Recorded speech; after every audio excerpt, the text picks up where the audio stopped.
Industry Reimagined was founded with the premise that there is a prevailing worldview in the United States around U.S. industry, and that prevailing worldview is one of inevitable decline.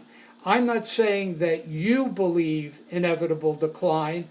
I'm saying that when I ask people what they think is the general consensus worldview, people pretty much agree that there's a consensus worldview of inevitable decline, and Industry Reimagined is about shifting that worldview from inevitable decline to vibrant opportunity.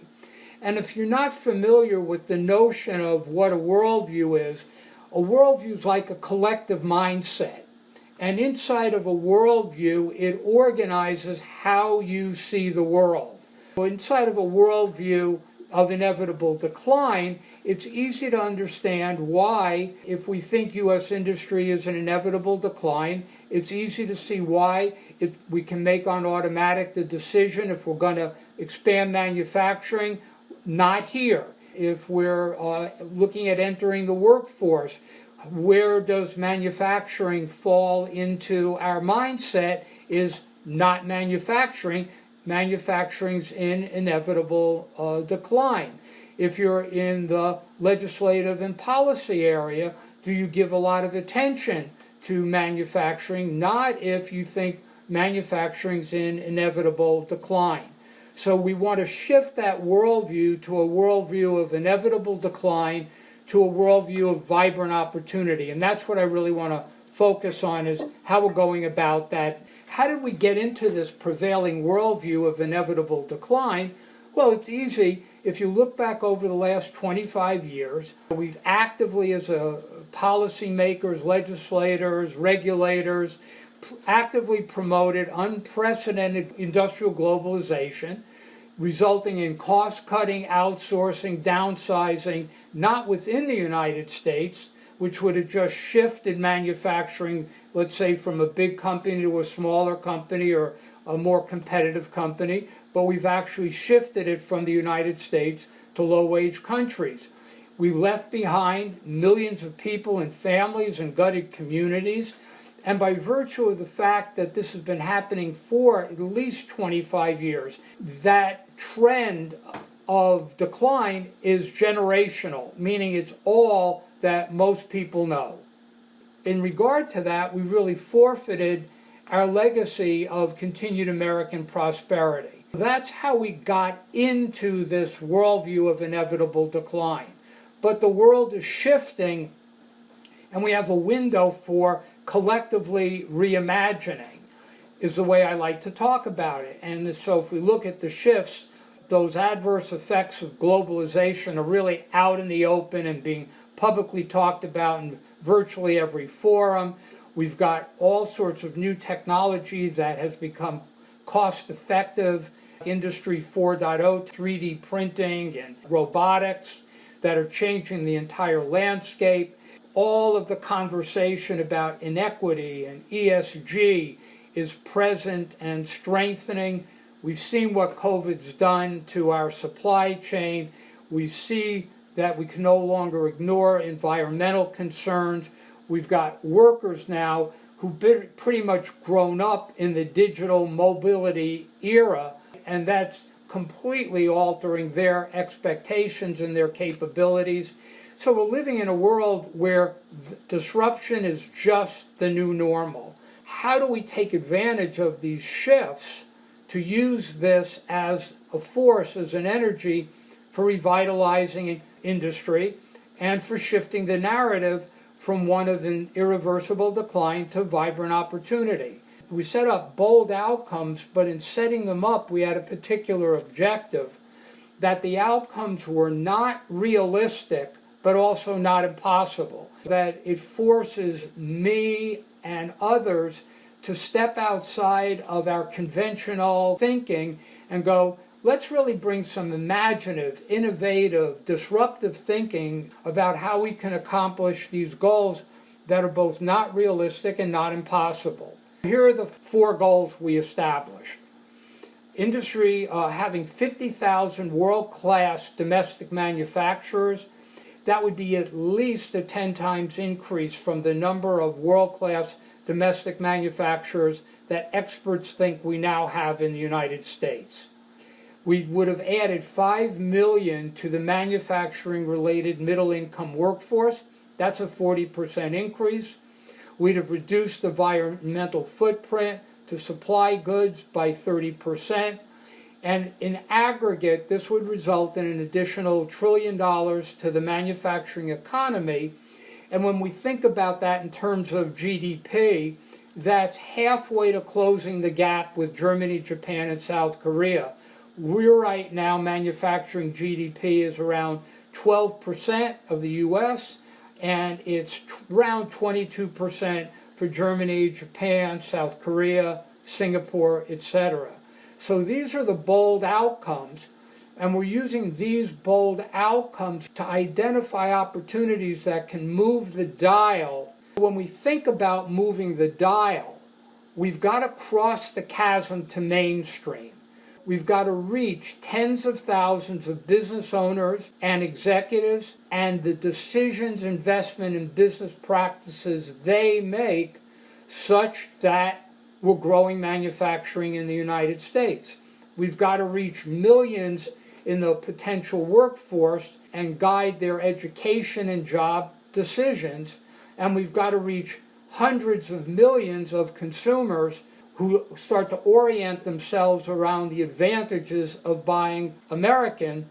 And then there's a whole ecosystem of supporting actors in policy and finance and education and marketing, et cetera, that have to be reached. So a key principle in Industry Reimagined, the first, is thinking in terms of shifting the narrative.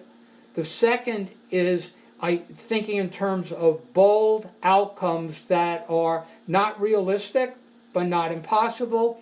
And the third is reaching across the chasm from the people who just get it naturally already, the innovators and early adopters, to reach across the chasm to the mainstream of people.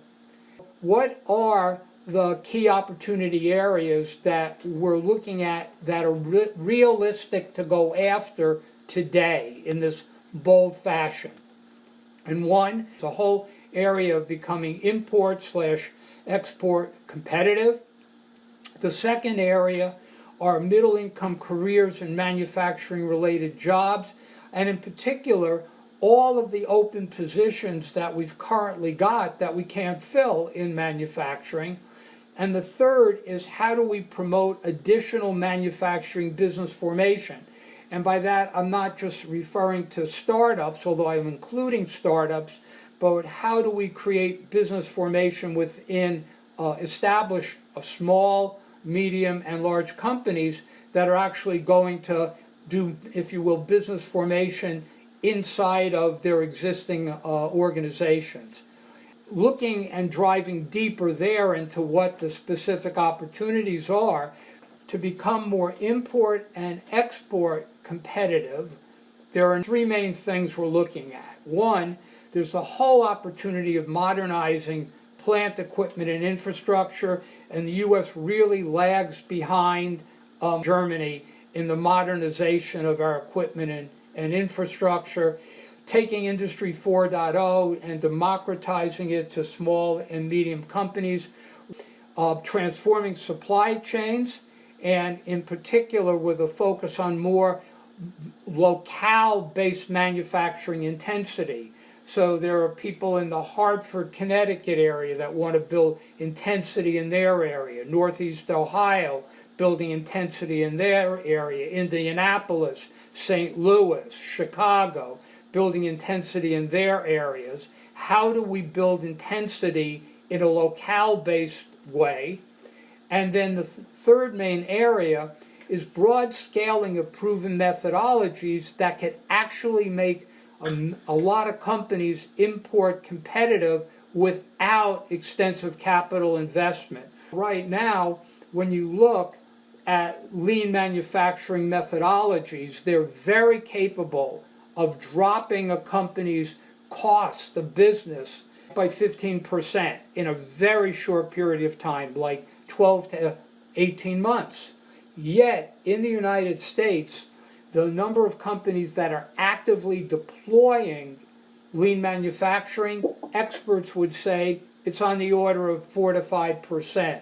We've got 300,000 or more companies in the United States that could benefit from the deployment of lean manufacturing and employee engagement that are not taking advantage of what's right there in front of us. So that's opportunities to become import and export competitive. And then we've got opportunities for middle income careers. We're looking at is fast track reskilling of people who are what we call underemployed in the workforce.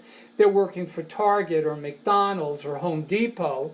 They've got a workforce ethic, but they're underemployed. How do we reskill them for manufacturing? And conversations with a lot of experts say that if we did that in a focused way, we could reskill people for jobs in computer numerical control, in mechatronics, in supply chain. We could reskill people in 6 to 9 months to be workforce ready for jobs in those areas. That's an area of focus for Industry Reimagined, is how do we do that in a fast track way? And then the third area is this whole area of business formation. And one of the hot areas that we see that's just not receiving enough attention is all the business formation opportunity around mitigating climate change, the circular economy, and transforming waste streams. So I'm not talking only about clean tech here, although I'm including it, but there are lots and lots of business opportunity areas. Venture capital is really stepping up its interest here. There are some accelerators now that are going into operation that are focused on what we call hard tech. So those are the main categories that we see immediate opportunities to stimulate crossing the chasm. And it's happening now, so we don't have to be futuristic about it.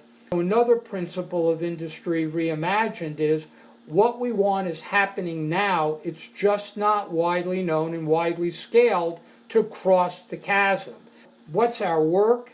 1, trailblaze unprecedented collaboration, because the solutions that we need to implement cannot be done within the kind of fragmented systems that exist today. 2nd, to scale solutions that cross the chasm. 3rd is to nudge policymakers, but there's a way that Industry Reimagined wants to nudge policy, which is to think policy in terms of specific national outcomes that we want to drive through policy and specific enterprise level investment decisions that we want business owners and executives to make as a result of policy. So if we're going to institute trade policy, great. What's the national level outcomes that we want from trade policy? And what are the specific business enterprise investment decisions that we want executives to be making as a result of trade policy? So we want to nudge policy to have that bridge between policy and street level action, shifting the narrative to vibrant opportunity and engaging a purposeful community of change makers around this whole idea of standing in 2030 and thinking backwards from 2030 on what are the actions we need to take to deliver these very bold, imaginative outcomes. We're up to contributing to the common good and national security, revitalizing bypass communities, meaningful employment, reducing inequity. I think of these as the intended consequences of accomplishing those 4 outcomes that I talked about earlier. And what I think is really important as a leadership body is to recognize this is not our only future. We could have a future in which we continue to inevitably decline in the manufacturing sector. The revitalized opportunity is not our only future, but it's the future we're choosing.